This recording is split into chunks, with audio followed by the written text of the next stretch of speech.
Telangana Excellence Awards కార్యక్రమంలో మంత్రి KTR మాట్లాడుతున్నారు లైవ్ లో చూద్దాం. In trying to understand your job, in trying to understand the limitations, in trying to realize and assess what you can do versus what you cannot do. And the last year, as you obviously know, goes away in fighting another election. So essentially, we are left with, the political class is left with 3 years to deliver.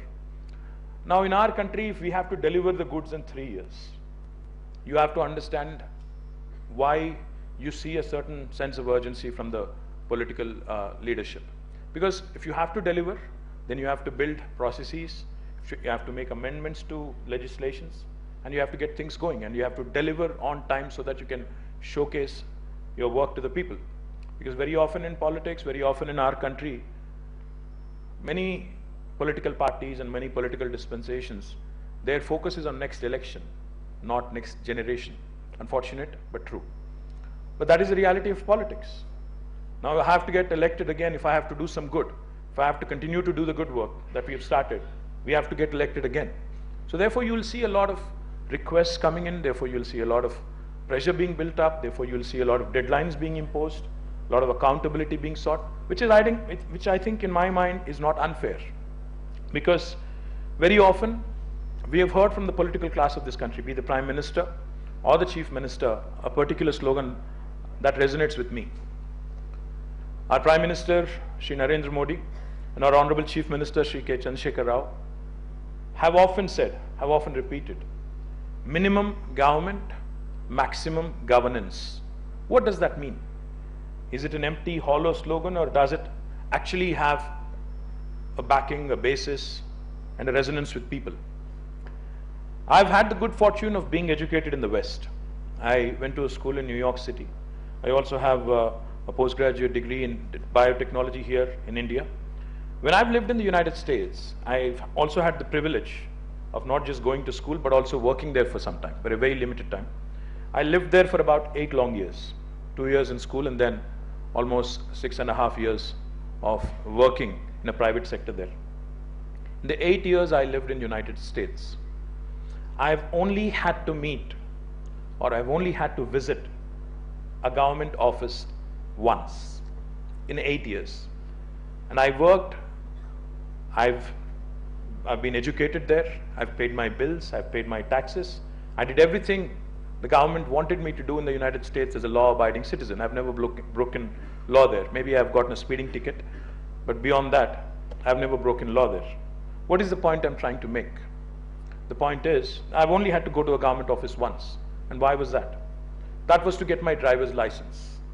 The director of motor vehicles, as they're called, DMV, I've had to go to the office because there's no choice of sitting at home and getting a paper signed and getting your license without taking a driving license test. Other than that, I've never had to experience or firsthand a government officer. Now that is, in my mind, minimum government and maximum governance. If a citizen really has to get his job done, get his work done, he should not have to visit an office, meet an officer, plead with him, and then if it does not happen, he'll have to escalate it to the minister or the local legislator. In fact, I find it funny, I find it ludicrous in fact, when people say our Chief Minister has dispensed away or done away with the Praja Darbar, which used to be the case earlier with earlier Chief Ministers. I find it ludicrous because why should the Chief Minister of a state be meeting people on a day-to-day basis when he has such a big administration? You have 31 districts, 31 district collectors, more than 564 odd mandals and mandal level officers, and you have village level functionaries, 29 village level functionaries who are paid by the government, either the local government or the state government or the central government. You have such a huge machinery. You have lakhs and lakhs of employees of government. You have hundreds of legislators, hundreds of government servants, thousands of government servants. Why should the man who's running the state, who should be focused on the big picture, be meeting and conducting a Praja Darbar like he's a monarch or a ruler or an autocrat? This is democracy, and we are sitting in the world's largest democracy. I find it funny when papers write that Chief Minister should be meeting and conducting these Praja Darbars where people will throng to Hyderabad. in my opinion, in my humble opinion, that would be a classic example of a failed government.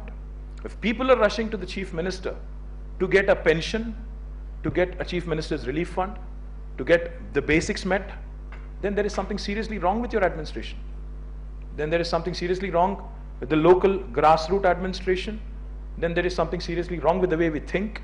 Because if you think centralizing of decision making, centralized power and centralized control is the way to go forward, then I think there is something seriously wrong with our democracy.